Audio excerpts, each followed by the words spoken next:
What's up, everybody? We're on the Founder Hour. This is your co-host, Posh. I'm Pat. And for the first time, we're back with a guest that we have already sat down with due to popular demand. After we interviewed you, people were just hitting us up that they loved your story. My girlfriend was like, this is the best one you guys have done, and we've done 75 podcasts at this time. Wow. No joke, it's a top 5. Yeah. Wow. Yeah. That's amazing. So not only are we excited, So it was but good. folks are, It was a winner. It was great. It was great. So Brent Bolthouse, founder of Bungalow and Neon Carnival, and he's done so much work. And you guys can check out episode 28. That's the one that was the first one we released. But on this episode, we wanted to keep it more conversational, talk about Neon Carnival, which is coming up this Saturday. So today's Wednesday, so and Thursday, 2 Saturdays Friday, after, right? There's 2 of them. So we're doing first Coachella weekend weekend, one and Stagecoach. and Stagecoach, but we're not affiliated with Coachella. Not We're not affiliated with Stagecoach. Not So affiliated. we say weekend 1 and weekend 3. Weekend 3. Great. Just for the record. Love it. Alrighty. We respect So Brent, Paul Tillet's. did you get any feedback creation. from other people when you were on the podcast? Did anybody hit you up asking you about it? Did they tell you how you did? What did you think of it? There's anything else they wanted you to say that you didn't say? I don't know. I mean, everything was great except for the guys that interviewed me. Besides that, everything was fantastic. They're so bad, those honestly. guys, they have just a lot suck. of work to do. They were like, "What the hell? What's going on?"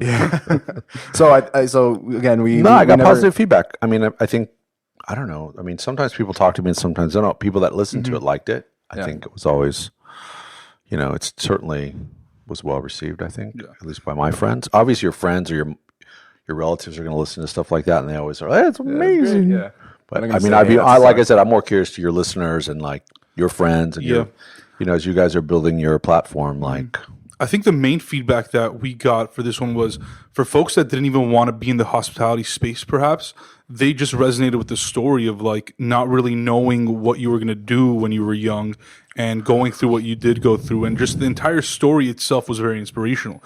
I think a lot of times people try to be inspirational, but their story is not inspirational. So I think that there are folks like yourself that through the story that you were able to tell and you told it so eloquently, that people were like, okay, we might not 100% resonate with that, but just the fact that he was able to get through that means that we could get through whatever we're going to try to get through.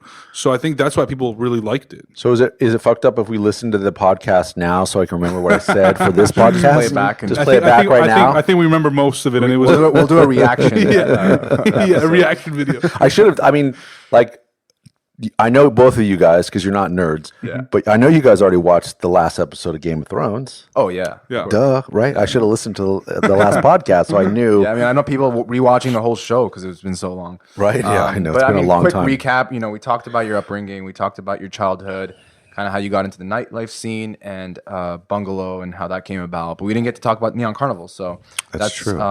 Your other project. But before we do, I mean, give us an update. Like, has anything changed in the last year? I'm sure there's a lot that's happened. Oh, yeah. So in the last year. So in the last year, we closed a deal with Michael Mina. Okay. Oh, nice. So he's our culinary partner now for For all Bungalow? bungalows moving forward. Well, And we No more bear flag. No, I mean Bear Flag was this amazing. It was just like this amazing opportunity that they were below us, we were up. We could build a dumbwaiter. Yeah. Obviously. So he's going to be our culinary partner, and we're doing a new bungalow in Long Beach in Belmont Shores, right on the marina, which is fantastic. It's Great a place. great location. And then we're doing one in La Jolla at the Another Westfield great down location. in UTC, Yeah. which is moving slower than we want, but I think it's Westfield. They just sold the company, so I imagine there's lots of changings of the guards. In that I remember space. you had mentioned San Francisco. Is that still in the works? Or? We're doing something up in the Bay Area. We still haven't really announced that yet, so I don't want to announce it here. Okay. But we're doing a project with Michael Mina in the Bay Area, Love it. which is pretty exciting, which will be more of a restaurant-driven concept than a bar concept. Oh, so it's separate from the Bungalow. Not necessarily separate, but just different. Yeah. So, but it's exciting because I think Michael is hands down one of the most talented chefs in the world. And I think that he's built such a fantastic team. Patrick Hummel, who kind of runs his whole company, we've all been friends for a long time. And I think just the way they execute, I mean, to have almost 40 restaurants all over the world and executing them every single night pretty flawlessly. He's figured out a system. Has got a pretty amazing system. So as we looked at how do we scale and open more bungalows? How, I needed a partner, and obviously food is such a big component to any bar. Maybe we got lucky in Santa Monica. It's kind of like, hey, food is. You guys had done 14 together, right? We did 14 together. Yeah, I remember we were talking. That was the first thing, and so just the fact that I'm lucky enough to get to work with Michael, and we stayed friends this whole time, and we always laughed. And my joke was like, "Oh, if I ever do a restaurant again, I'll only be with Michael Mina." Is he here too? He's based in San Francisco, but they have a restaurant at Calamari at the Beverly Center here, which is a fantastic Italian food place. They have one in Glendale at the Americana, and they got is it a bourbon steakhouse, which is fantastic, right? So they're here, but they have the hottest restaurant in Dubai. They've got places in DC. They've got places in San Francisco. Obviously, they've got places in Hawaii. Yeah. They got places in Vegas. Like they kind of got places everywhere. And honestly, if you could ever go to a Michael Mina restaurant, have a tasting menu from them, and just get like a 10-course meal, it's unbelievable. What's your recommendation? Where should we go? I mean, I think Michael Mina's signature restaurant in San Francisco now is. He did this like Middle Eastern spin on it because he's Egyptian, right. So he kind of has this. I mean, we're Middle Eastern. So I didn't know he was Egyptian. Speaking, yeah, he's Egyptian, first generation, and so. Wait, if his dad came here and he was here, does that make him first generation? Yeah, if his dad was born here. No, his dad was born in Egypt. So yeah, he's first generation. First generation. So, and it's just unbelievable, kind of those flavors, right? And he with his like. Lobster and caviar and things that he does well, and the fragua, like he just kind of does this. Yeah, he just got a Michelin star for it. So yeah, he's a great chef. The one in Bay Area just for this new menu, in the Bay Area. So it's pretty amazing. Make a trip out to the Bay Area soon. I just came back, but I didn't know about it, so I have to go back. Brent, what's your role right now with Bungalow and with just everything that you're doing? What do you just do day to day? I have a baby, and then I have a baby. No, which one's more work? The human baby or the business company baby? The company baby, by sure. I mean, my wife, like, she's quarterbacking the real baby. Like she's really doing a fantastic job. Like, she's an amazing mother, and she spends a lot of time with the baby. And I'm birthing bungalows, so shout out to the mothers. Yeah, shout out to mothers. And we see the baby on your social media, very cute. He's so cute. Yeah. It's crazy. We're going to interview him in like 10 years probably. Yeah, babies do some cute stuff. Definitely. The baby hour with Pat and Posh's babies. You'll have your own babies one day. We'll be busy. No, I mean, I spread my day now. So obviously closing deals, and then I get to go out and, bootstrap the next bungalow. So we're like out raising money, which is always fun and part of the deal. And keeping, obviously, really focused on Santa Monica, we're going in August will be our 9th year. Wow. Which is a pretty great run in Los Angeles. Yeah.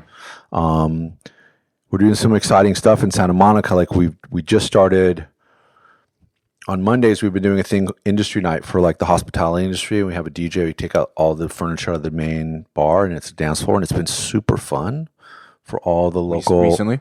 Yeah, we've been doing that for the last couple months. And it's sort of catching wind with like all the hotel on the west side and restaurants, and the guys from Farm Shop come, and Jelena, like all the staff, they kind of come and they blow off some steam, because most people in the hospitality space work on Saturday and Sunday, and they're busy and they don't really get a weekend. So we're sort of like, well, we could create a weekend for them on Mondays, and it's been really fun. So that's every Monday? Every Monday at the Bungalow is like a dance party. Wow. Which we've never done before, but it's pretty cool. So we got to go to one of those. Yeah. And then we just finished something last month. Was a speaker series for International Women's Month, which was unbelievable. Saw that. So we were literally having these conversations. What did you have? I'd have to look. Okay. Let's see. I don't know. I'm so bad. Just put you like on the spot here. I know. It just put me on blast. It's terrible. I mean, well, I figured March has 4 Mondays. Well, we partnered with Yola Mezcal. Well, you guys should interview those girls. They're pretty amazing. They started a mezcal company. Oh wow! From Mexico City. It was her grandfather's recipe, and it's a company all by women, and they employ all the women in the village to help. I don't know if the village is the right word. I don't mean that to be disrespectful, but it's a small community of people living in Mexico, and they they make it all themselves, and they batch it the way it was traditionally done. Interesting. So my partner at the Fairmont, his secretary is from that same neighborhood, and she tried it. She's like, "This is like my grandmother's mezcal." So it's Really? actually a really traditional Mexican mezcal that's actually authentic. Where some of them, I guess, are really sweet, and this one's like smoky enough. And Yeah. I don't know. I don't drink, so It's I very couldn't trendy now tell you. too. I see mezcal just Yeah, popping it's off crazy. everywhere. Yeah. So that's a cool. So we partner with them because we figured like if it's Women's Month, we'll partner with the Women's Mezcal, and we did like. Have you started doing these events more recently, or has it always kind of been a part of Bungalow? No, we had never done a speaker series before, so we did something that was like fashion and media one week, and then one week we did like beauty and wellness, and then one week we did philanthropy, and then one week we did a fireside chat. So it was sort of just this interesting thing, but it was. Yeah. It was kind of like very community, right? The Bungalow was always really built to be a community place. We really wanted it to feel like a local place, and it had community roots. And I really built it thinking about the community. I didn't really think about like the hotel or what's happening there. It was really like, okay, how do we take care of the locals? And this is so great because you really saw a lot of the local community come out and support it. And so we're going to continue doing that like every other month. I think the next one we're going to do is Gay Pride. So we'll do like a speaker series for Gay Pride in the summer. And then I'm curious, like, how did these come about? Was this kind of just something that you thought would be cool to do, or was it something that you got feedback from the people who came to the Bungalow and said? No, we kind of every year we kind of look at the marketing for the Bungalow, and we sort of have a team meeting, and we look at like what's the marketing plan for this year? What can we do differently? I mean, there was a few years there at the Bungalow where we didn't have to do anything. It was just so busy and so crazy that like. But everything like is has its life, and you got to continuously adapt. Yeah, and obviously it's not like business has gone away, but we want to keep the business that we have. We want to continually put things in. We really want to, do more things. We're going to launch an app for the Bungalow, which is sort of like we're calling it like we're going to partner with some local companies and give it to their employees as a how do you say it, like a rewards program. So if you're part of it, and we're going to do it with like Who, What, Where and Carbon 38, these couple great companies, and give all their employees like a 15% discount Monday through Friday from 5 to 9 if you come in for drinks. We're calling it the Sunset Series. So you kind of can come in and part of the app, you're on the Sunset program. We just give people discounts, which is meaningful, I think, to people who work and are living on a budget. So we're just trying to figure out like how do we do things that actually people would use and like, because we figured half the people that work at those companies probably come to the Bungalow anyway. So they're like, great, we're going anyway. We might as well use it. Like, what a great opportunity to sort of. Also, great incentive for those companies to offer their We figure it's a win-win and stuff. Yeah. Yeah, and then we're about to announce. We haven't announced it. We'll announce it here because this is we're doing a thing called Night Market in the parking lot in front of the Bungalow. Oh, wow. Where we're going to do food trucks, festoon lights, picnic tables. Nice. We partner with KCRW, and for the first one on May 16th, Thursday, May 16th. Okay. So it's going to be the kickoff for the summer season for this, and we got Macy Gray to perform like an acoustic performance sweet. in the parking lot of the Bungalow. Nice. It'll be family friendly, and we're going to we think it's awesome. Like drink.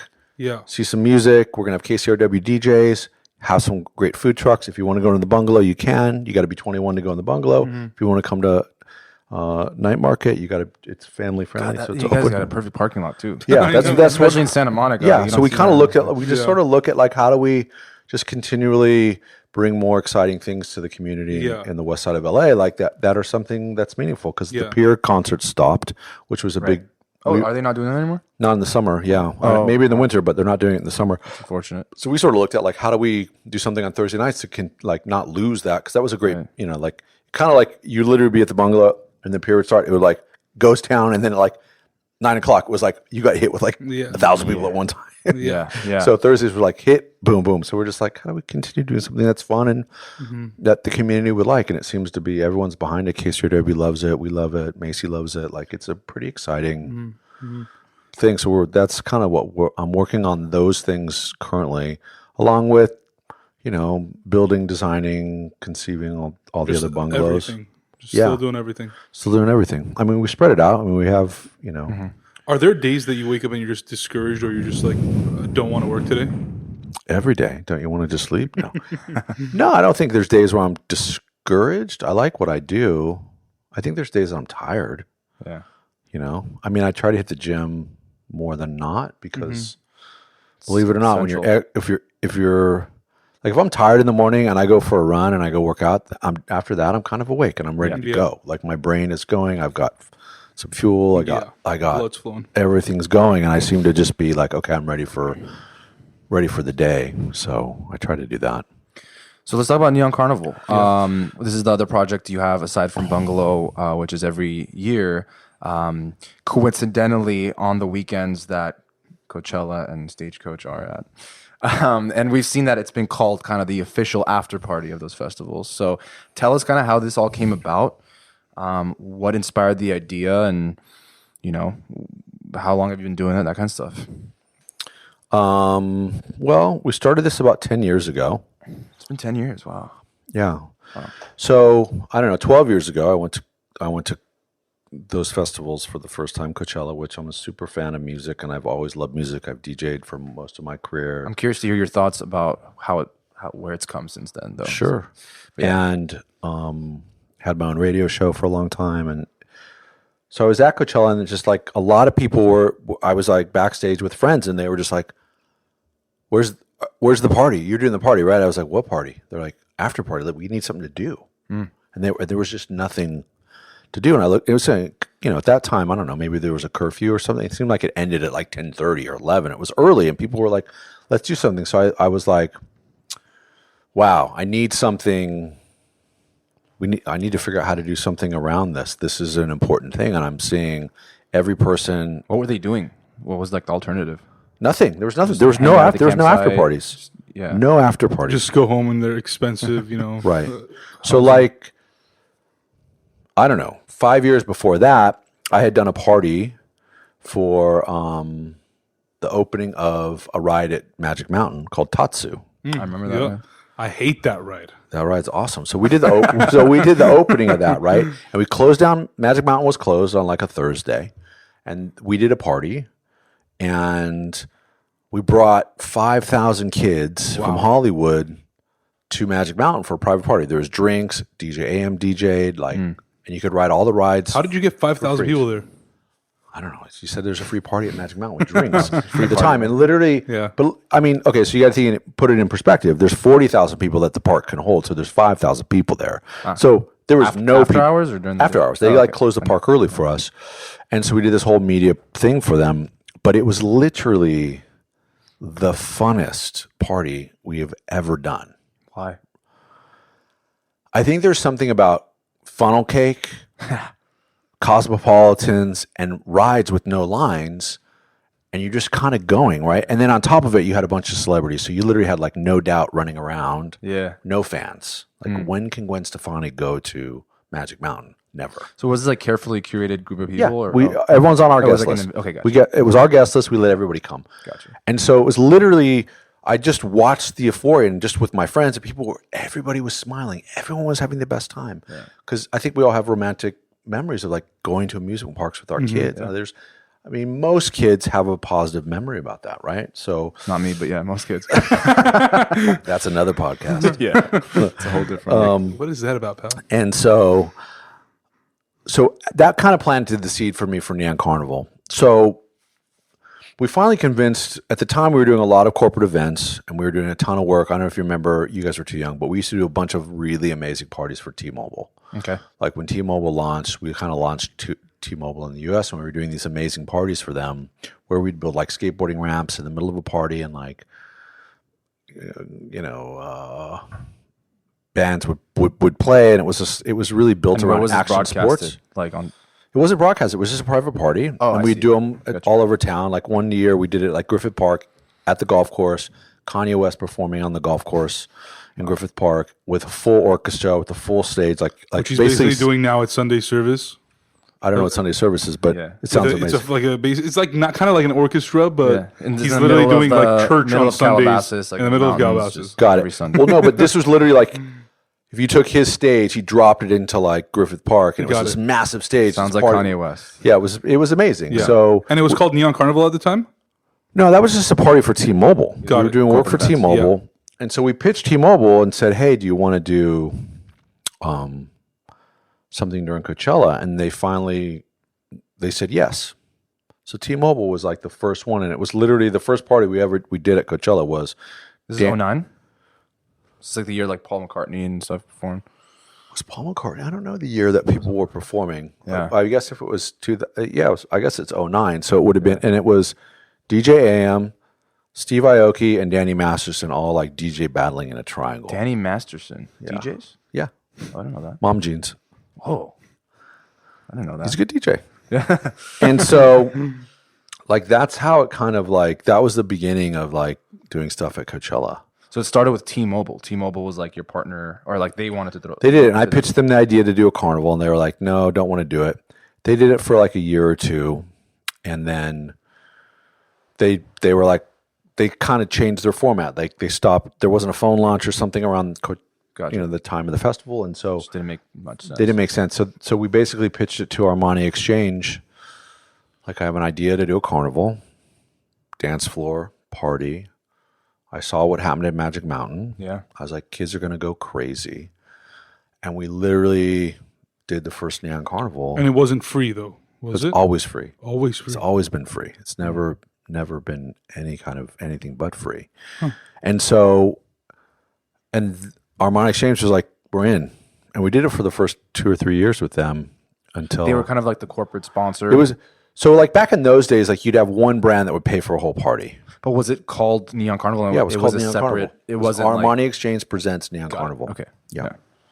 So that's how it's kind of started, and that was like a monster. Like people were losing their minds. How many people attended the first one? Probably like 4,000 or 5,000. And how? I mean, I don't know if you can talk about it. But what was your marketing tactic? Like, I mean, were you targeting people at those festivals? No, we just targeted our friends. So if you these are knew just- us, yeah. we let you put you on the list. And If they you didn't know probably us. happened to be at Coachella that weekend. Yeah, and Armani Exchange, like in those days, like we were literally like renting a hotel with Armani, and they would put people up in hotels, celebrities. We bring them to the party. They'd have a party. Like it was just like I think the only people doing parties at the time was myself and Jeremy Scott. I was about to say, like, I feel like that's way before, because this whole Instagram craze has everybody like throwing these Yeah. like corporate sponsored parties, especially at those weekends. Oh, well, this but is way before Neon. This is like way before- before. yeah. No. Jeremy Scott and me were the only people doing parties. Yeah. I saw him today at the gym, and it was like I was like, "Are you ready?" He's like, "I don't even care. He was like, "I'm ready, I guess. I just show up. I don't even have to do anything now." And I'm Oh, like, you guys work on the Neon Carnival together? Or? No, but Jeremy Scott does a party. He's always done a party during Coachella. What is it called? I feel like I saw it last year. He did it. I mean, for years he did it at the Frank Sinatra estate, and and it was crazy because we're friends, and I was always like, I can't come. He's like, I can't come to yours either, and it was always like because his is in Palm Springs, and we were like near the festival, so Yeah. it's pretty far. That's what people don't realize is they know it now, but in those early days, it was really funny when people thought it was cute. Like, oh, I'm gonna go to 3 parties in the desert. You're like, do you realize that like that's a 5-hour Yeah. like round trip Yeah. drive to New York? Yeah. Like. You know what I mean? It was Yeah, like that if you seems decide to close, go to but it's one not. party and then come back to the other party, you just killed like 5 hours. Yeah. Like it's not cute. Brent, right now, what is the goal of Neon Carnival? And has it changed Just to since get it began? through it. I know that's the goal for you, but why are people coming to this? Besides the fact that it's free, besides the fact that it's fun, is there something else? Is it just because they support you and what you've done? No, I listen. I don't know. I mean, at some point with Neon Carnival, it kind of like crossed this barrier, became the zeitgeist moment, right? Where it just became like this rite of passage of like, more and more and more and people. And I think part of it was that we don't sell tables. Mm-hmm. It's guestless only. You can't buy your way in, and you just sort of have this thing where it's like you have to get in, and it's like literally it's a fever, like that happens around this time of year where people are like, because you don't have a lot of choices, right? And I think there's been a handful of parties that have tried to do something on a Saturday, and we've seemed to do pretty well. Knock on wood, that we're still doing pretty good, and you guys are like from at night, like 10 p.m. to dawn, right? yeah. And listen, I mean, when we started that party, I was really conscious of, Paul Tillett, who's created Golden Voice and created Coachella. Phenomenal company, Golden Voice. Phenomenal company. And Paul is, I don't know him necessarily personally, but I respect the work that he's done. And I sort of always took the position of like, I want to be a good neighbor. Like, and in those early days, we started at 11 because I was like, I don't want to interfere with, I don't want people to leave your party to come to my party. I want you to have to do that. And we want to do something after. I was like, that's what I've always done. I've always done after parties for things. If it's the Oscars or. Yeah, you told us that one with that madam last time.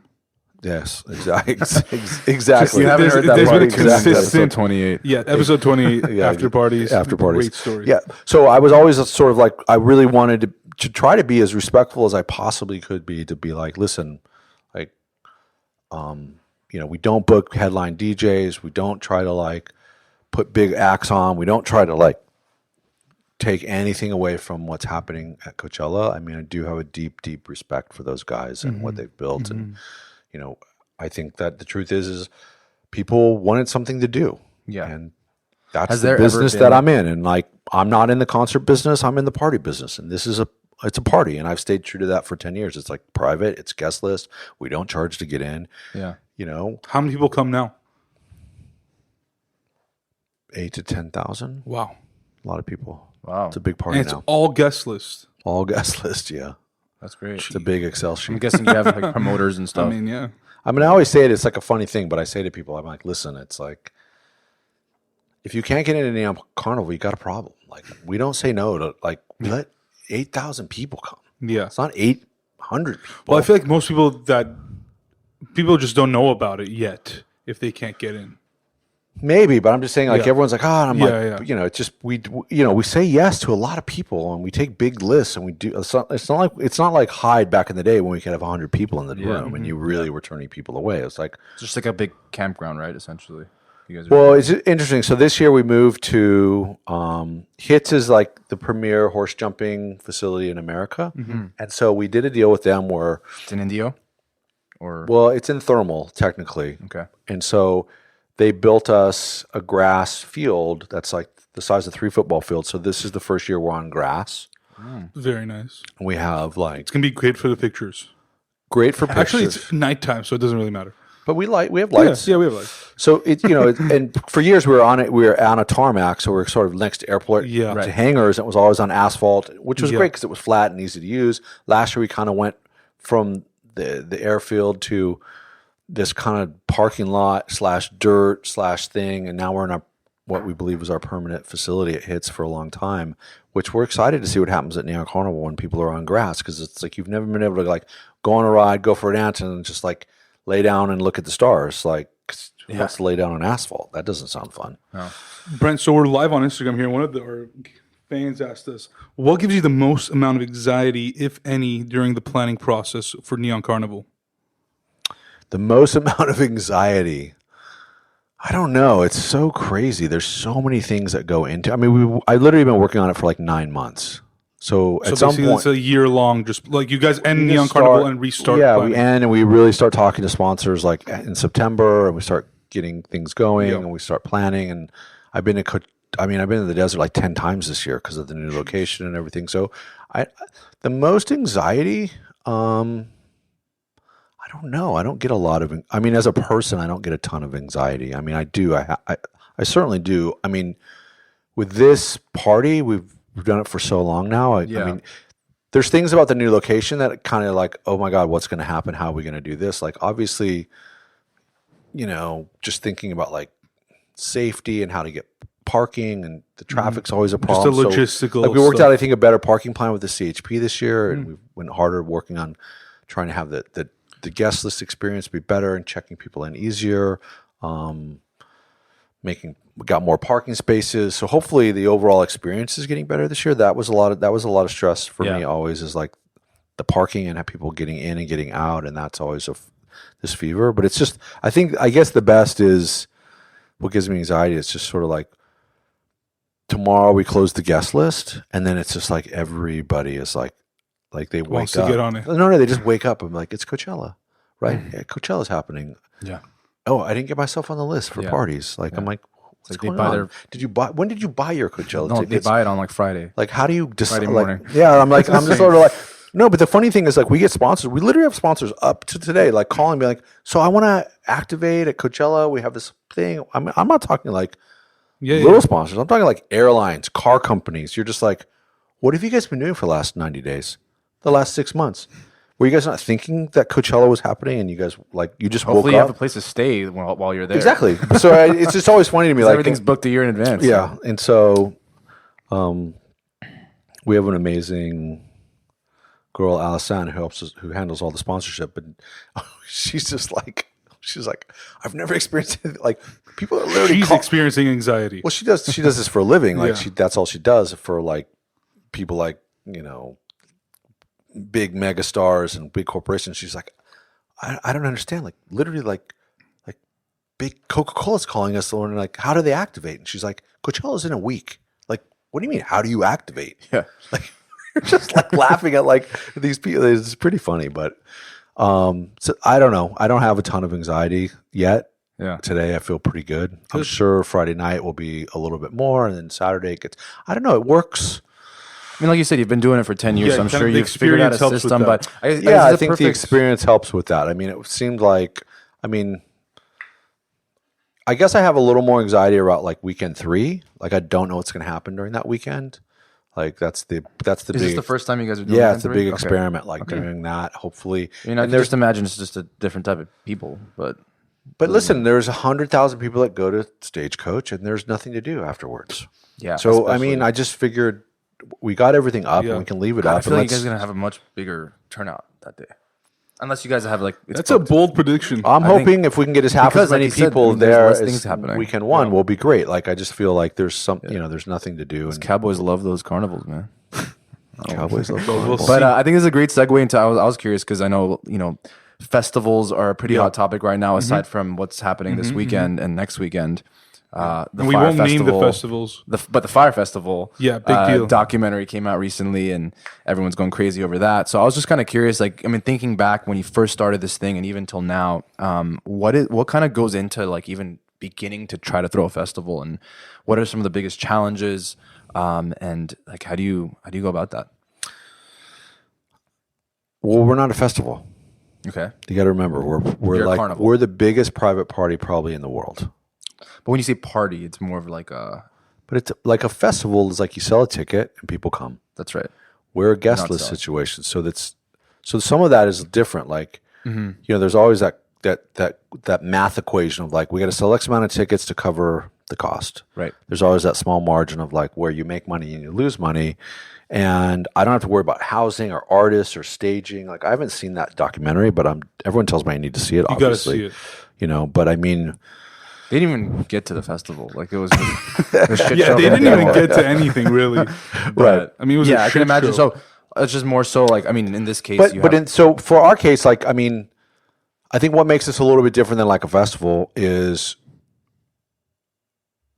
we put so much like we're capped at how much money we can make because we can only give so much to sponsors, and there's only so much that they'll pay for like title sponsor and it's co-title sponsor. Like, so you kind of think, okay, there's probably 4 buckets that you can really get like enough money to do it. Then you hopefully can take that money and make enough money to cover the cost of everything. Because when you think about what we do is we go into a field, we bring power, water, Yeah, it's a lot of bathrooms, cost. staging, lights, sounds, games. You said rides. water. When you watch the documentary, you'll know why I said this. Right. So I'm saying all this stuff, you kind of build a city in the middle of nowhere, and then Right. suddenly, and it's like you're like, wow, it costs hundreds of thousands of dollars to do it. So from that perspective, it's sort of the same kind of situation. I mean, and at some point, like if we don't raise enough sponsorship, either we're not doing it because we just don't have enough money, or Has that ever happened though? no. But there's certainly been years where we didn't make enough money and we've carried the loss to the next year. And when you say make money, it's making money through the carnival, like what you sell at the carnival, as opposed to No, we don't. Everything's free at the carnival. So games are free, rides are free, everything's free. So you're It's just a on free sponsor party. money, It's all sponsored. Drinks are free. Everything's free. and it's pure branding for these companies. I'm assuming Pure branding. It's a pre. So how do you make money through the sponsorship? through sponsorship. Money. Yeah. So you sell a sponsorship and they come on board and they do it. But I mean, like Literally last covers like, the cost, and then you're saying anything outside of that is your but profit. sponsors do it because like last year we got 18 billion media impressions. 18 billion Billion. through like how social media mostly. No press everything. print, digital, Everything. Wow. That's media. I'm not That's talking. insane, yeah. I'm not talking social media impressions. That's a different number. Yeah. That's crazy. That is crazy.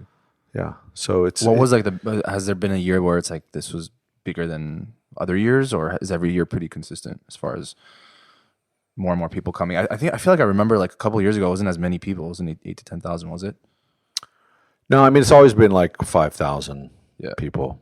Just because at Coachella, it's like we said, like let's say you guys go, and you guys go, like, great, we're gonna go. Let's all rent a house. Let's rent a big house. So now there's 15 people at your house. So then you guys call me and say, hey, we want to get on the list for Neon Carnival, and I'm like, okay. And you're like, who are you with? You're like, well, we got 15 people in our house and 3 more friends coming out, so it's like 20 people. I mean, every person I've ever met in my life is like, I'm at Coachella with 20 people. Yeah. So it's not plus one. No, it's plus And I can't say to you, well, sure, I'll put you on each plus. You can have 3 people, and you're like, well, what about the other 9 people in our house we're celebrating the whole weekend with? Yeah. So you kind of that's how the list just gets so big because you just get people coming in packs and packs of people. No one is out. I mean, I'm sure there's a handful of people that come plus one, but the majority of the people come in big posses. It's like crazy. I think the awesome part of Neon Carnival is that at the end of the day, because it's free, you're kind of creating like this goodwill / like good karma with the people that are attending, which I would assume probably spills over to them wanting to learn more about the people behind Neon Carnival, and those people are the people that are essentially running the bungalow. So does it help in any way? I don't necessarily know. I mean, Neon Carnival's been around longer than Bungalow. Yeah. As far as like a brand is concerned. I mean, I IP'd it like the second year. Like we went and trademarked it so that we knew we had something special. So I think that they're so polar opposite of like experiences. Like Bungalow is so like this refined cocktail, drinking, chill vibes. West Side, by the beach vibe. And Yeah. this is, but sometimes, I mean, we get customers from the Bungalow saying, hey, what can you do for me? Sometimes we say yes. Where did no. the whole neon thing come from? What was there anything that inspired you to do that, or it was kind of just like this would be cool? What really started is Armani had sunglasses that year and they were neon colored. Ooh. So I said, we'll call it Neon Carnival, and they loved it because they had neon sunglasses. It's like glow in the dark type of thing. I don't know if they were glowing. I guess they would glow if you hit it black light on them, but they were just neon colored sunglasses, and that was kind of what they were promoting as like an item for Armani that year, and they were the first one, and so it was like Neon Carnival. Like that just kind of made sense to me, and it, like I think the only way names ever come are just like that organic. Yeah. Like the best names just come and you go, oh, that's it. Yeah. Like you just hear that and you go, that's a great name. Like in the 90s when we did Saturday Night Fever, like this, it just sounds perfect. This disco dance party, big with, it was like, oh, that's now it's like, is the Instagram handle taken? Is the domain taken? Is this taken? Is that taken? Yeah. But so Brent, since the last time we sat down with you, we came up with a segment called Unlikely Likely. And I just thought about this on the spot. So Pat's going to be like, what the hell are we doing? Where we pair up unlikely companies with like random products. But since you haven't watched the Fire Festival, if one day we came to you, Pat and I came to you, you're like, Brent, we have this island. It's just the middle of nowhere. And we said, we want you to throw a festival. What do you do? What's step one? Oh, so many steps. I guess you'd have to see the infrastructure of the island. That would be something Billy didn't do. He's like trying to think of like what could have possibly went wrong with the Fire Festival. So I don't say that. Yeah. I mean, infrastructure. So you would do due diligence in a sense. Yeah, you always have to do. Yeah, I mean, I mean, I guess part of my whole like doing things like that comes from a like a lot of it was sponsored events and corporate events. So you have some sort of fiduciary responsibility to make sure like all your licenses are correct, your permits are in line, like all those things are checked.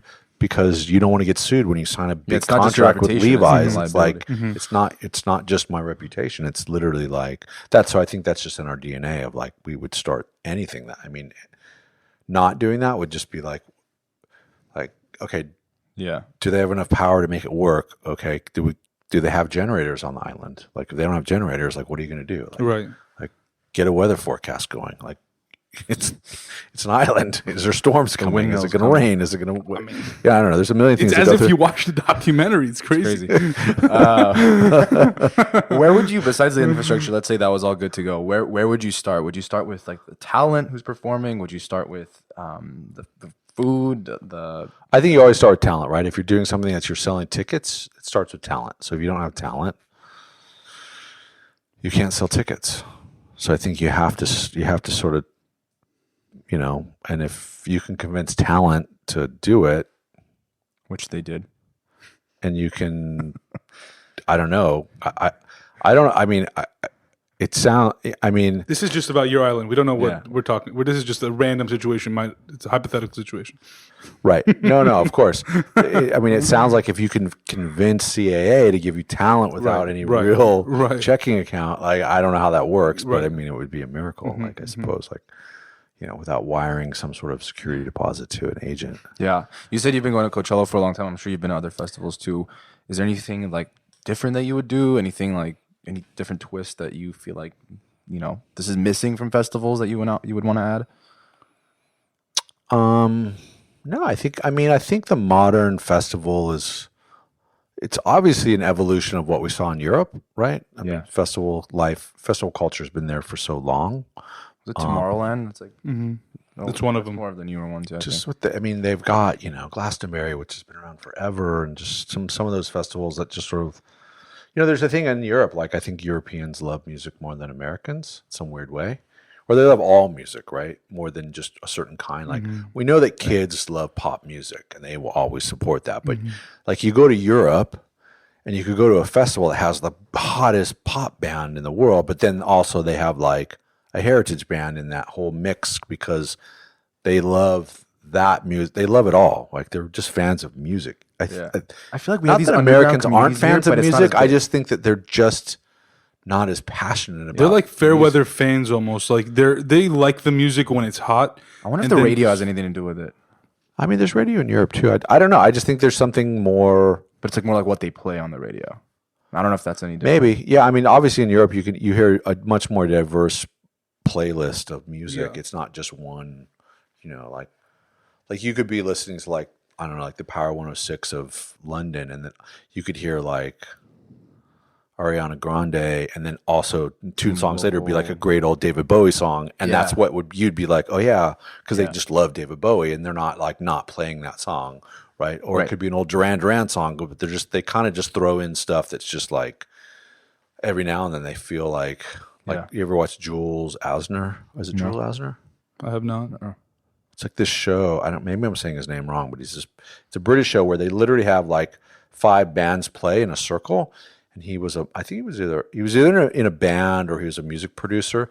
And so it literally could be like Paul McCartney, Ariana Grande, Justin Bieber, Jay-Z. The Strokes, and like Dr. Dre, Bjork. Like you're just like, whoa, it's just across all genres of music, and that's like a hit TV show that's on TV, and you're just like, it's not just sort of like one genre or just pop music or EDM or just whatever's on top 40. It's like, oh no, they want Bjork because they love Bjork, they respect her body of work, and she's there doing something. So it's just a different kind of when culture. It comes to like, just the festival lineups, like given the different festivals you've been to, what is like kind of the ideal dynamic? Like, is it just a combination of all the things, or like how much? For me, it would be because I love all kinds of music. So when it's not diverse enough, I don't love it. Like I think for me, some of the best years were like when it was like Pink Floyd and the Strokes, and like you kind of got to see new bands that were coming up. Excuse me. And some of the older bands, like I think that was pretty interesting and cool. It's also a good way, like these festivals I feel like are a good way for folks that are just into one kind of music to be exposed to different types of things. If you're open-minded to it. Yeah, if you're open-minded, and especially when it's live and the performers are very, very good and they're probably better live. And I guess I'm not being so many people live where I was like, man, like I didn't grow up listening to the White Stripes, which is Jack White. But when I saw him live at Coachella a few years ago, I was like, this passion for this music that came out of nowhere because it was different. It was totally different. I guess like the New Orleans Jazz Festival is not really jazzy. It's a little bit of everything. Yeah. I think that's a festival in America that's kind of like has it all. Has it all. Interesting. Yeah. I mean, I feel like New Orleans also has a lot of culture. Like, Yeah. a lot more than places like LA. I mean, I love LA, but at the end of the day, there's so many different types of people that it's become this like diverse pool, which is amazing. But there isn't, You see a little bit of everything, but not a lot about something. right. And so you like end up, depending on what region you are in LA, you like know that. Like, if on the east side, it's a very different place than the west side, even though we know things, but just the commute itself makes it difficult to constantly be there. So it's a different vibe. Like, even West Hollywood versus, like, I don't know, North Hollywood, it's a completely different vibe. Yeah. So LA's it's very segregated, and it's very. I mean, at least there's like boroughs now where there's like you can be in the east side of LA and like, oh, there's something there's some restaurants and something happening.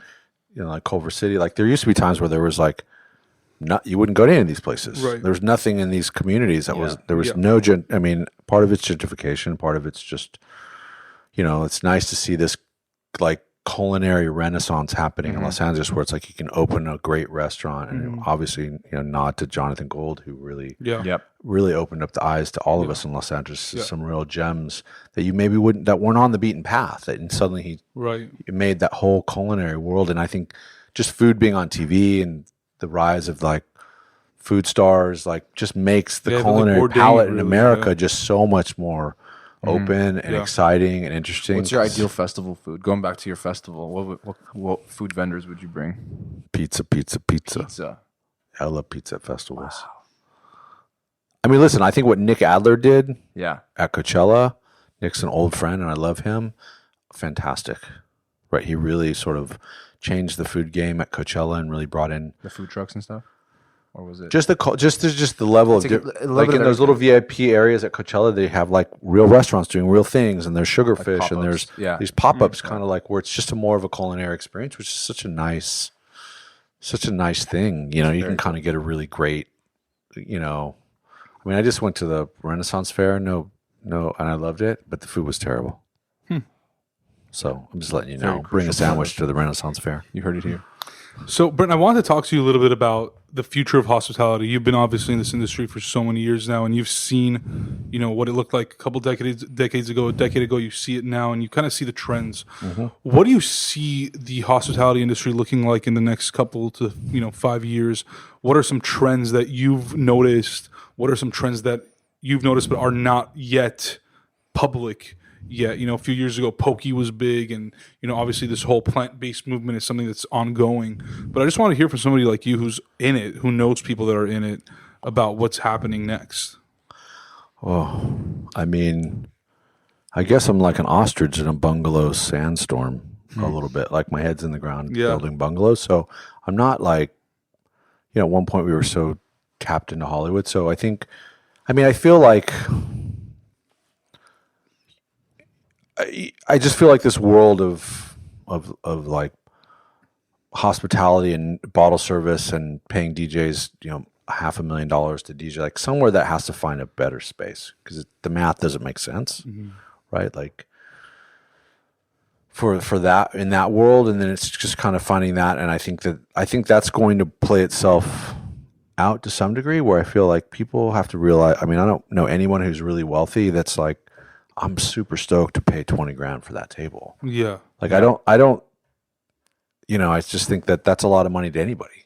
Like, if you have money, you don't have money. Like, it's just, right. So I think there's something that inherently has to change in nightlife culture about that. And is that, like, where does that price tag come from? Is it like literally the price tag for that venue to cover the cost of how much the talent is asking for to perform and all this other stuff? Or? Well, I think it just becomes you get in this game of like, got to build a bigger nightclub. It's got to have better sound systems, got better lights, you got to have a better designer. Yeah. So you're saying, the nightclub that used to cost $5 million now costs $20 million to build, right? So you're like, how do we pay for the $20 million nightclub? It's hard to pay that. Just there's only one way to make that model work. Yeah. So you have to spend, you got to do it through bottle service. So it's kind of like figuring out that cycle of like, how does that change? But if let's say you had a venue like that, like a nightclub where you were selling bottle service, and you were to somehow try to reduce that down so it was a little bit more affordable and you can get more people there, like, I mean, I feel like no big venue has a tough time selling them. They're still selling them, which blows my mind. But How else would you try to make or compensate for that? I think if I had to choose, I wouldn't go into the nightclub business today. Yeah. I wouldn't do it ever. I mean, if it didn't pick me 30 years ago, I certainly wouldn't. Today, I would not. I would think like that seems like a risky, crazy business to me. Like it seems really risky. Like, And how many times can you go to the same damn nightclub? I mean, I know some people that do. Listen, when we used to do nightclubs, sometimes we'd have promotions on a Monday night that would last 5 years, right? So it was, and we had no exposure. Like we were just taking money, so the risk was very small. Right. But like even those days, like you're building a nightclub, you spend $1 million building a place. Like you could pay yourself back in a couple of years and make some money. Like now it's like if you spend $20 million on a nightclub, like I don't know that's like you got to do.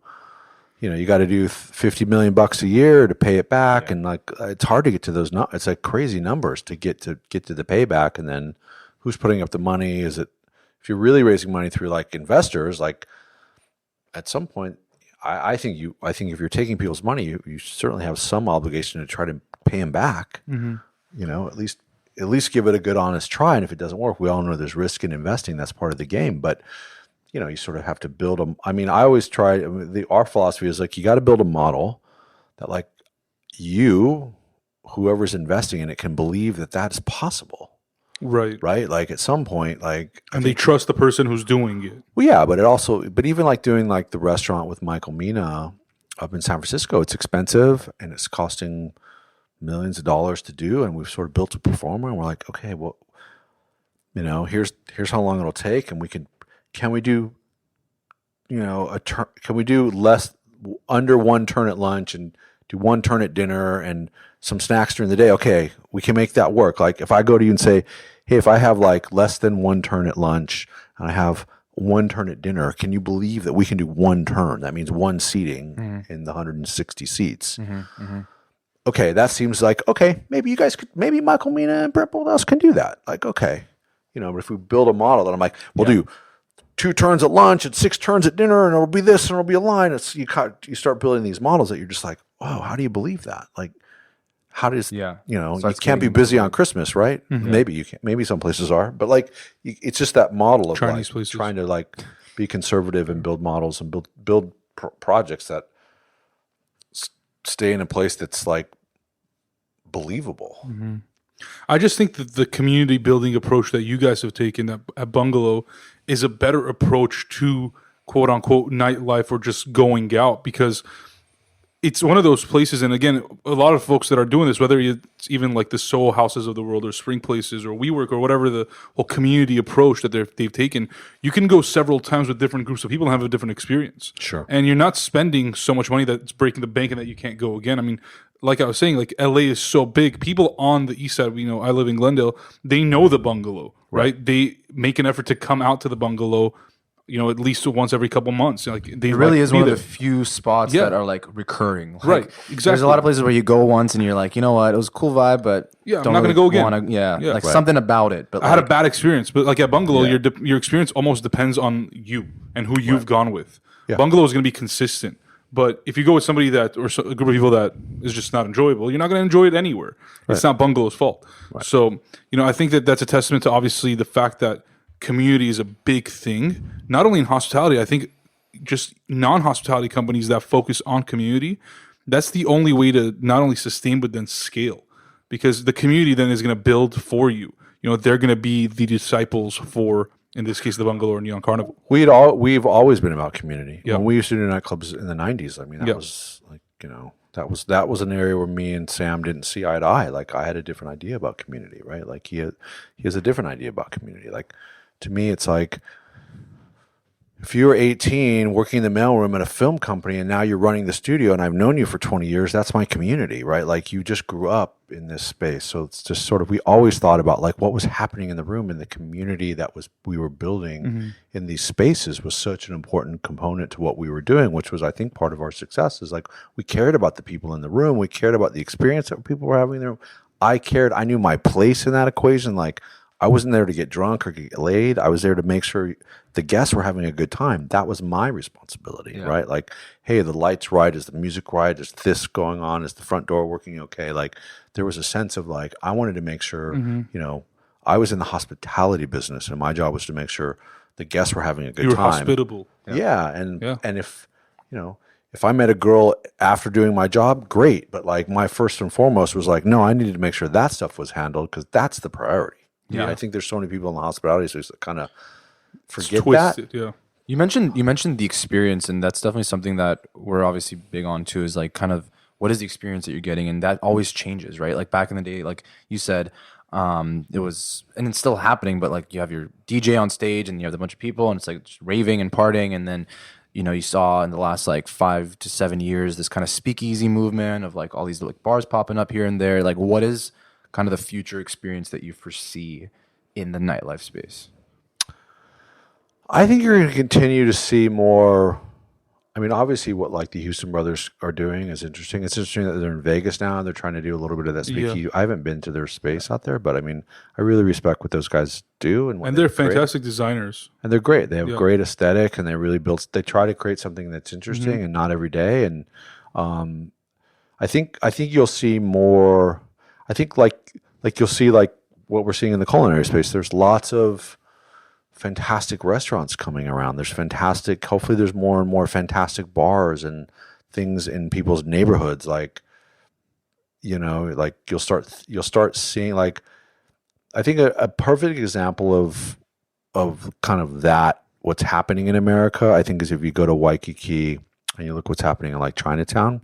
It's like really cool. There's like really cool restaurants. There's really cool speakeasies. There's like these like underground cocktail bars. Like there's just, and that's like Waikiki. It's like, it's like, that's not Maui, right? No. You know what I mean? This, but you go there and you just go to this scene that you're like in this urban environment, and you go into these really cool restaurants. You're eating like the best wood fire pizza in Chinatown, like in Waikiki. You're like, oh, that's cool. Like starting to see more of that kind of thing happening. I mean, it's like we don't know what will happen, but we know that there's like 9-year-old kids making the best pizza in the world right now.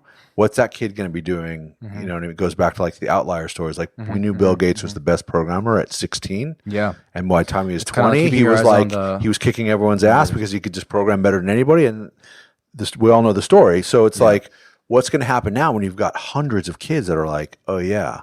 It was like, I kind of called it like when like Guitar Hero came around, right? You go, oh, kids are playing guitar again. They weren't playing guitar. So some of those kids, we're probably going to see them now. Like there's going to be some rock and roll is probably going to hit like forward to right, that. in these next few years, we probably will see another resurgence of rock and roll because some of those kids that were like, had no idea who Aerosmith was, were playing Guitar Hero, and they fell in love with guitar, and they picked up a damn guitar. attached to their screens, though. I feel like it's gonna be like a virtual rock band where like one's in freaking. I mean, New York, hey, and it'll one's be here. fun. I mean, that's a whole other conversation, right? I don't know how, the screens are different, but I just feel like there's some kids that just got exposed because of Guitar Hero to like, like just who's Jimi Hendrix? Like, wow, that was cool. Like, who's Slash? The Ramones and the Rolling Stones. All these rock and roll bands through Guitar Hero, like suddenly. It'll be interesting. Like I said, I'm excited to see because I think there's that segue between hospitality where like food is becoming more and more important. We know it's more important. It's like in hotels now. If you don't have a great culinary and a great bar in your hotel, unless you're like a roadside motel, like you got like you're not going to be successful. So we see that continental breakfasts are getting better. Yeah, we see that happening with all the hotel brands. F&B is like a big focus. I mean, I feel like hospitality entrepreneurs are moving into that space as well. Yeah. They're trying to be involved in hotels because they know that is the center of the hotel. I think it's easy to get people to perhaps stay there, but if you have nothing else to offer them in terms of an experience, they could just go to somebody else across the street. Or Airbnb it. It doesn't matter. Yeah. I mean, I think hotels are doing that more and more for their own survival. Like they want to keep people on their campus and they want to build them an interesting excuse for them to eat there and stay there. So, and it can't be that same old, because we're all growing up. Like we know what's happening. Like Amman is building like a whole division of like adventure stays through Amman.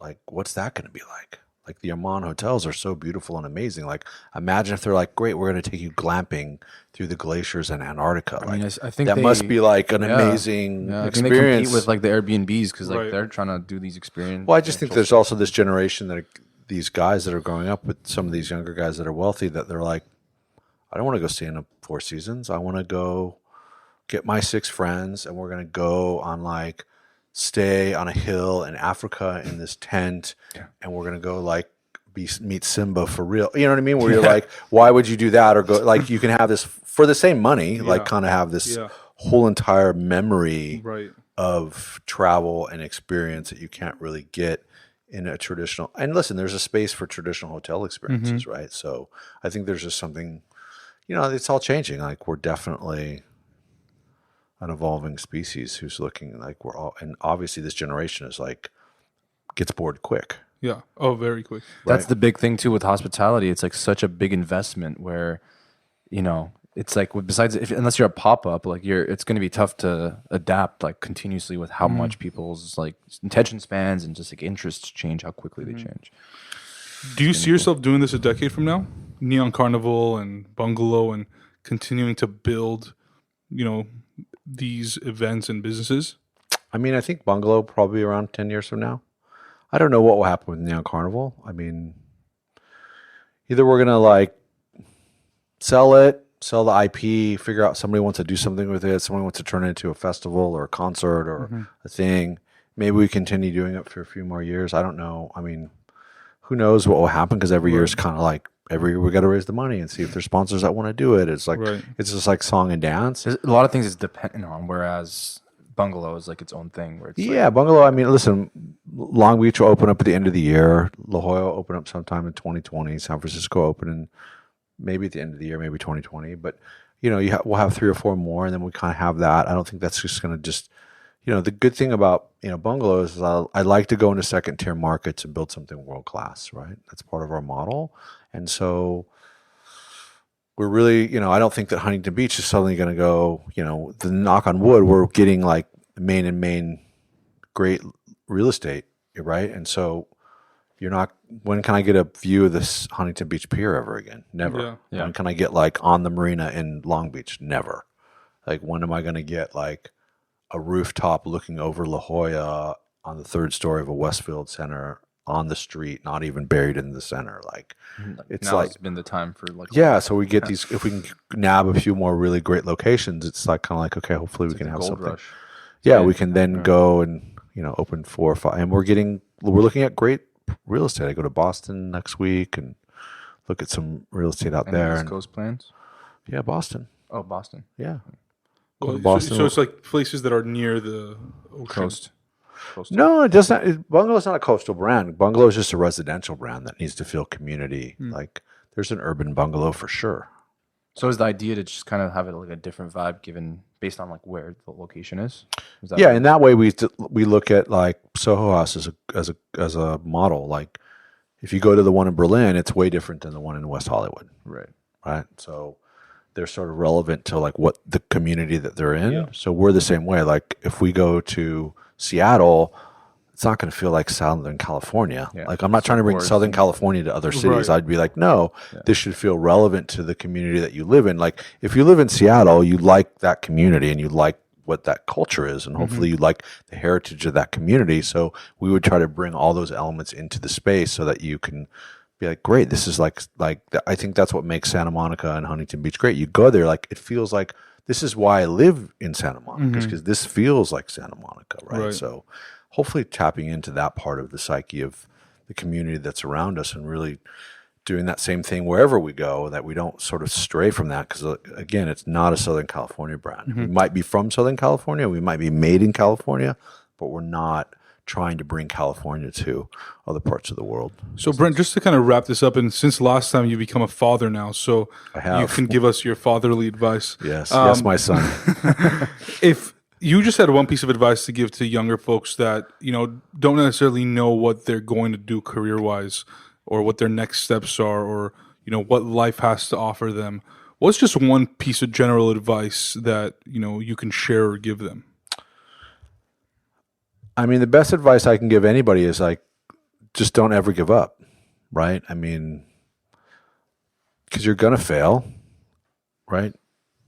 It's inevitable. You're not gonna get the job that you want, but you have to sort of also have enough space and enough faith in the universe that, like, I always say this to friends, like, If God wants you to be a rock star, I don't care what you do, you're going to be a rock star, right? If God doesn't want you to be a rock star, I don't care if like Slash is in your band with you, you're not going to be a rock star, right? So it's kind of like trying to find like, what is that space and where you can go and do something differently. I mean, I think what was really, really powerful was when we had the speaker series for Women's Month. Like all these women, every woman that was on these panels that had started these companies, if it was a company, if it was a philanthropic organization, was like, I was working at a 9 to 5, I was working at a hedge fund, and I had a passion to start a CBD oil makeup line. Something completely I different. left and I followed my passion, right? And I think there's like tremendous courage. You know, it takes a lot of courage to like leave a job, and Especially the CBD industry right now. well, I'm just using that as an example. Yeah, I right, just I remember know. it. But if it was just like and just to start, Completely changing your like quote unquote career. just change life. your career because you had this passion, that still small voice that burns in all of us. If you listen to it and quiet down and sort of like go for a walk on the beach and be like, what am I doing? Like, and if you're okay doing what you're doing, then be okay. Yeah. Like, I think it's like anything. Like, I think you, first of all, you have to be okay doing what you're doing. Yeah. Right. So if you're pumping gas, be good at pumping gas. Be the best. Be the best, right? Because you're never going to be the best at something else if you're unhappy in this space, right? It's just like being resentful that you don't have that car, or don't have that thing. Like, be the best at what you can be. And then, I don't know, it's like, I just feel like possibilities are endless then. Because like, I can tell you as an entrepreneur and someone who looks for people, like we've all seen people who are gone to places where you're like, oh, I wish I could steal that hostess. She's fucking on it. Yeah. She's kicking ass. She cares. She's paying attention to details. Like, that's a winner. Like, how do I get that person on my team? How do I give that person opportunity? Like, and you never know where that opportunity is looking or watching or seeing you, right? So it's kind of like that space of like, how do you do it? Like, and I think that's such an important part of this generation of like, I think the kids have to remember that like, it's not just about the big paycheck. Like, Right. like, I mean, you hear it if all you're the doing time, something like, great, follow- the money will follow. Right. Like, It's like you hear it all the time, like follow your passion, follow what you enjoy doing. But so many kids, and obviously a lot of them are pressured by their parents, and I feel like that kind of mindset is changing a lot too. But it's kind of like, the moral. I think the moral of the story is like, stop listening to other people. Like, as much as you can, try to just focus and hone in on Never the listen- intersection of what you're good at. You can't what listen you to see other yourself putting effort in, and what you enjoy doing. And like, at some point, something's got to give. Like, something's gonna happen. If you follow that, you're probably gonna make more money than you're happy with. That you need to be happy, and you can actually be happy doing something that you enjoy, as opposed to getting stuck into something where it's like now you're 35 and trying to change careers. If a family, it's like way harder to do. Yeah, I mean, listen, you have to. I mean, it does sound cliche. Follow your dream, follow your passion. It's not. I think it's like. I think that's true. But I think, like I said, I think it is really something to be said about. Can you be happy doing something mundane? Right? Because if you can't be happy doing something mundane, it's going to be really hard to do something really pressureful and do it well and be happy at that. Right? And it's kind of like I said, like you see stars rise through the ranks in businesses and companies who are like, how do I get there? And you just kind of have to like really plant yourself and be like, am I happy? Like, there's so much talk about that, but we're in such a time in the world where finding happiness or finding peace or finding like, there's more self-help, there's more podcasts, there's more people, there's more therapists at work, there's more places to reach out, there's more churches, schools, religious organizations, there's more places where you can There's more everything. There's more content, everything, more right, everything. than Yeah. there ever was in the history of time. There was a time where it was like, my kid got eaten by the bear. Tough shit. Go have another kid. Yeah. Right? And now you're like, okay, so finding that space, and then once you find that space, right? Because I do believe, my own personal belief is that, that we are energetic beings. I think science has proven that we're we're sort of electrical beings and like being in like wanting or anger is a frequency and it's a low frequency. And if you can get out of like that frequency and move into a higher frequency of like gratitude and happiness, like in those frequencies open other frequencies. It's like they open other doors. And I've just seen that in my own life when I'm in a space of being grateful and gratitude and like not really caring about the result, more magical things happened. Right? Like that book by Wayne Dyer, like Real Magic, is amazing. Like check that out. It's classic. That's a real amazing book about just sort of like, he tells a story in the book. He's on a train. He's on a train in New York, and he's looking at this guy, and he's got 3 kids, and the kids are just going nuts. They're going absolutely crazy. And he's just like, oh, they're so annoying, these kids. They're fucking guys controlling us. Can't this? And he's saying all this in his mind. Can't these guys control their kids? The kids are going crazy. The guy's just kind of just sitting there looking like a lump on a log. And he's like, these kids are just going crazy. And like, 20 minutes into the train ride, the guy kind of looks up at him and he just goes, hey, I'm really sorry, but my kids just lost their mother today and I just don't know what to do. And you go, fuck. Yeah. That moment just became really real. And you go, fuck. You don't know what's going on around you always, right? So we're always so quick to judge and quick to see. We see the surface. You just see what's happening. You don't realize, oh, okay. So how do we find that space of like love and compassion? I mean, it's all that stuff that people talk about, but I think there's something to be said about this generation. And by no means am I an expert in this, but like finding more love and finding more happiness where you're at will certainly project you into a space you never dreamed possible.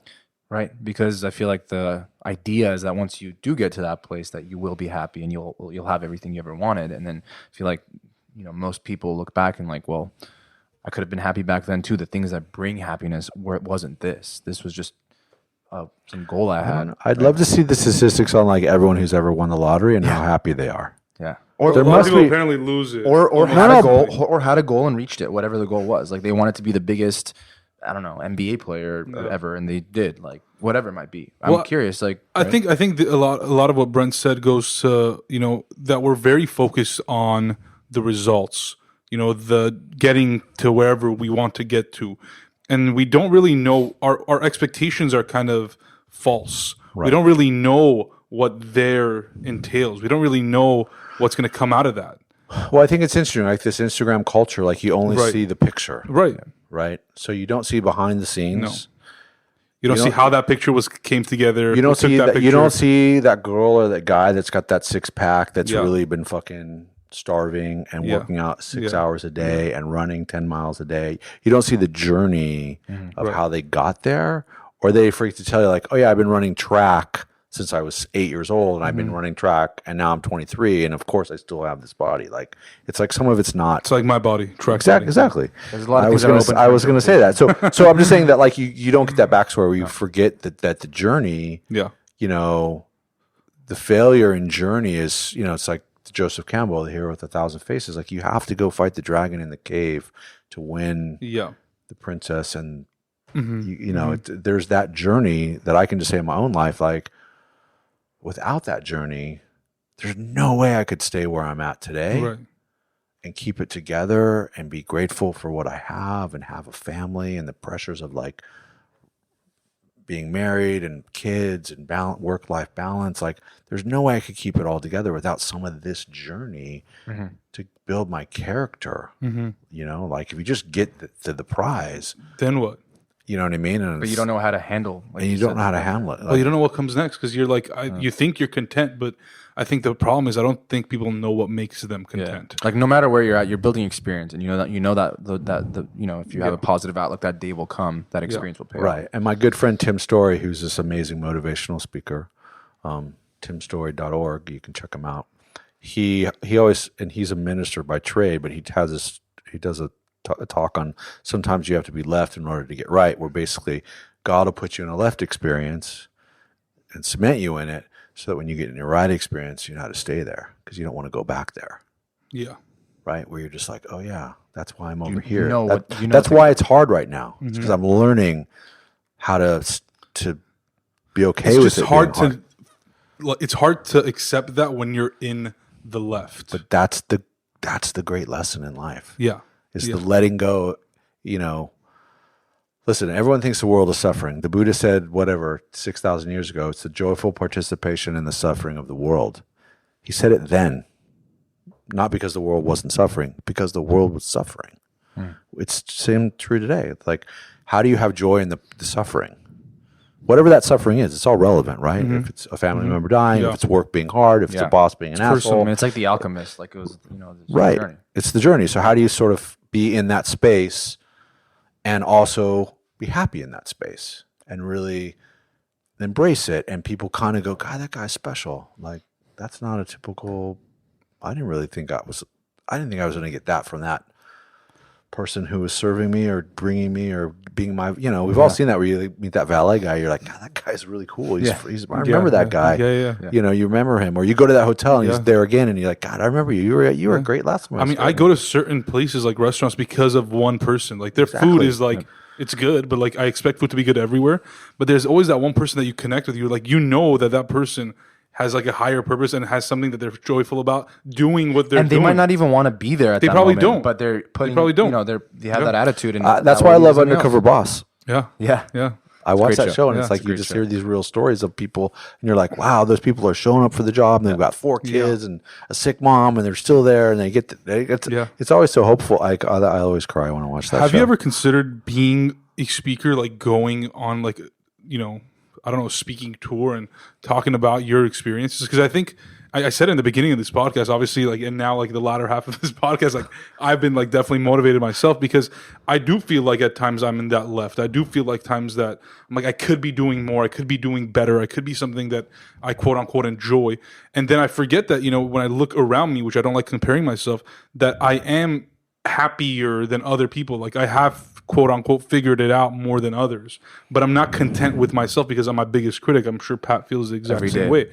Like you feel like there's so much more, right? And I think that hearing, somebody like you who's gone through this, I think, and that's what we're missing, right? Like somebody like Pat and myself is we lack that stage of the character building still, right? Like we're still young, we're still fresh, we're still, despite our belief that we could be doing more, we don't have the requisite experience to understand that where we are is probably a very good place compared to where we could be, in 10, 20 years.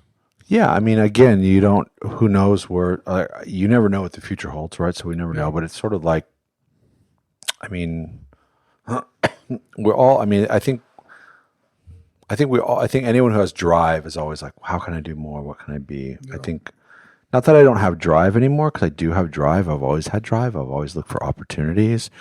I think I've sort of realized that like fighting to get to where you want to be takes so much energy, and there's just another way to get there. I think it's coming anyway, right?